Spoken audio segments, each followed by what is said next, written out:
Alhamdulillah. Ada yang tidak berangkat hari ini? Berangkat semua, Pak? Berangkat semua. Alhamdulillahirabbil alamin. Jadi pada hari ini kita akan belajar mengenai pernikahan dalam Islam ya. Kemarin itu kan kita udah belajar mengenai balik.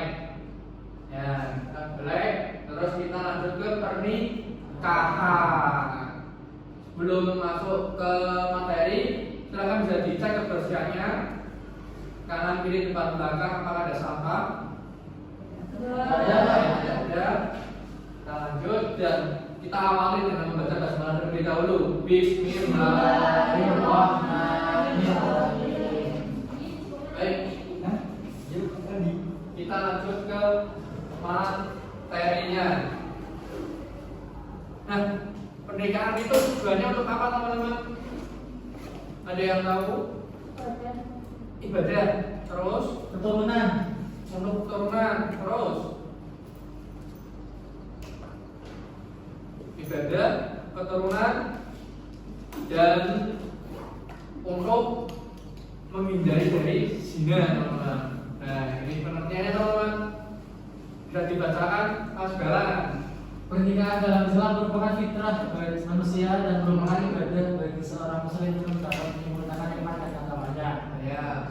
Dengan menikah, seseorang telah memikul amanah tanggung jawabnya yang paling besar dalam dirinya terhadap keluarga yang akan dia pilih dan pelihara menuju jalan kebenaran. Nah, jadi pernikahan ini adalah fitrah bagi manusia dan merupakan ibadah. Itu tadi kata Mbak Meli ya. Bahasanya nikah itu adalah ibadah bagi seorang muslim untuk mendapatkan, untuk menyempurnakan iman dan juga ketakwaannya kepada Allah Subhanahu wa taala. Nah, dengan menikah ini seseorang itu memikul tanggung jawab untuk membimbing dan juga mengarahkan keluarganya untuk ke jalan yang benar. Next. Nah, ini adalah tujuan dari pernikahan, teman-teman. Pernikahan ini memiliki tujuan yang sangat mulia, yaitu membentuk suatu keluarga yang bahagia, kekal, abadi berdasarkan ketuhanan yang Maha Esa. Nah, teman-teman, pernikahan yang bahagia itu yang bagaimana? Saudara Mbak Vivi, kenapa ini? Sakinah mawaddah warahmah, betul. Mbak Vivi. Iya betul. Mbak Nabila. Yang adem, betul sekali. Jadi pernikahan yang bahagia, keluarga yang bahagia itu keluarga yang tidak ada perpecahan, keluarga yang sakinah, keluarga yang mawaddah, keluarga yang selalu disayangi oleh Allah, warahmah, seperti itu. Nah, tadi kita sudah membahas nih mengenai pengertian dari pernikahan. Kita masuk ke rukun dari pernikahan. Nah, untuk rukun yang pertama, Mbak Melisa bisa bacakan Mbak? Adanya akad atau sihat itu perkataan dari pihak perempuan atau lakinya, ijab dan diterima oleh pihak laki-laki atau lakinya. Nah, yang pertama adalah adanya akad atau sihat, yaitu perkataan dari pihak wali perempuan atau wakil. Nah, atau bisa disebut juga ijab. Nah, selanjutnya diterima oleh laki-laki atau diterima oleh mempelai pria atau wakilnya, yang itu disebut adalah qabul. Jadi kalau yang pertama misal saya nikahkan engkau dan saya kawinkan engkau, itu yang namanya ijab. Kalau yang saya terima nikah dan kawinnya itu namanya qabul. Betul sekali. Rukun yang kedua Mas Galan, Pihak-pihak yang melaksanakan akad nikah yaitu mempelai pria dan wanita. betul. Jadi rukun yang kedua yaitu adanya mempelai pria dan juga mempelai wanita. Apabila tidak ada mempelai pria, berarti rukunnya tidak sah. Apabila tidak ada mempelai wanitanya, rukunnya tidak sah. Berarti harus ada dua-duanya, betul sekali. Untuk rukun yang ketiga, Mbak Sania. Adanya wali dari calon istri. Oke, adanya wali dari calon istri. Untuk wali itu bisa bapaknya, kakeknya, kakak laki-lakinya atau adik laki-lakinya, atau paman dari keluarga perempuan. Nah, yang keempat berarti adanya 2 orang saksi. nah, yang keempat adanya 2 orang saksi. Saksi ini biasanya adalah laki-laki. Nah, yang kelima Mas Gian. Adanya calon istri. Nah, adanya calon istri sama seperti yang kita juga. Nah, jadi kita sudah membahas mengenai rukunnya. Sekarang kita ke syarat wali dan juga saksi. Yang pertama adalah Islam. Kenapa harus Islam? Karena pernikahan yang sedang kita bahas adalah pernikahan dalam konteks agama Islam ya. Jadi syaratnya juga harus Islam. Yang kedua yaitu mukallaf, bisa membedakan mana yang baik dan juga mana yang benar. Terus yang ketiga yaitu merdeka. Merdeka berarti bukan budak. Yang keempat adalah adil. Yang kelima adalah dobit.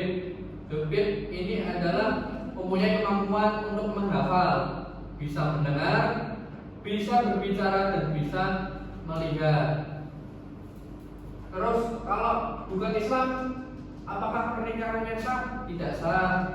Walinya bukan Islam ini tidak sah. Terus kalau walinya tidak bisa menghafal Al-Quran, apakah sah? Pernikahannya tidak. Walaupun kalau bisa menghafal berapa surat aja itu masih bisa dikatakan sah untuk menjadi wali atau saksi. Nah, kita masuk ke ini ya, kita role play ya. Role mengenai ijab dan qabul. Mungkin Mas Galang, Mas Dian bisa dibantu.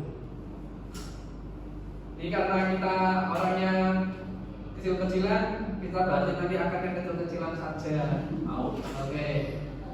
Mas Galang bisa masuk ke sini, Mas. Mas Dian bisa masuk ke sini. Nah, berdiri aja ya. Ya.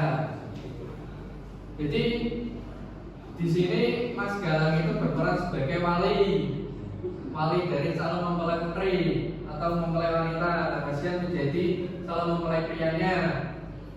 Nah, kita akan melakukan yang namanya ijab dan juga qabul. Nah, jadi kita ibaratkan bahwa nanti di belakang itu ada mempelai wanita, terus di kanan kirinya ada saksi-saksinya. Jadi rukunnya udah sah. Nah, kita melakukan ijab dan qabul. Monggo Mas Galang dan juga Mas Dian bisa berjabat tangan. Nah, Mas Galang bisa melantunkan kalimat ijab, Mas. Ya, saya bantu ya. Jadi saya nikahkan engkau dan saya kawinkan engkau dengan anak saya Fulan bin Fulanto dengan mas kawin 10 gram emas dibayar tunai. Nah, nanti Mas yang jawab, saya terima nikah dan kawinnya Fulan bin Fulan binti Fulanto dengan mas kawin 10 gram emas dibayar tunai. Nanti Mas akan bilang bagaimana para saksi, apakah sah? Nanti teman-teman bisa jawab sah. Terus nanti berdoa. Alhamdulillah saja. Ini kita latihan saja ya. Yuk, monggo Mas Galang. Saya nikahkan dan kawinkan engkau dengan putri saya Fulan binti Fulanto dengan mas kawin seperangkat alat sholat dan 10 gram emas dibayar tunai. Saya terima nikah dan kawinnya Fulan dengan mas kawin seperangkat alat sholat dan emas 10 gram dibayar tunai. Gimana para saksi sah? Sah. Oke, alhamdulillah. Monggo bisa duduk, tepuk tangan untuk kita semua. Dan itu adalah latihan akad kecil-kecil. Nah, nanti kalau besar nunggu kalian lulus ya. Iya. Oke. Jadi pertanyaannya kapan nikah? Kapan-kapan kalau kita sudah siap, kalau belum siap jangan nikah dulu. Oke. Selanjutnya kita masuk ke kesimpulan. Mari kita baca kesimpulannya bersama-sama.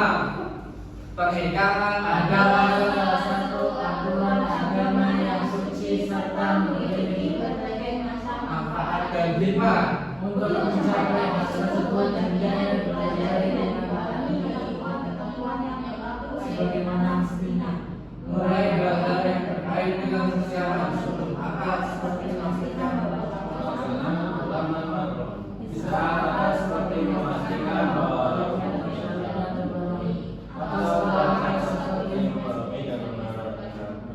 masing-masing dari suami dan istri dengan demikian akan tercapai keluarga yang sakinah mawaddah warahmah. Oke, sebelum kita tutup, saya ingin merefleksi teman-teman semua.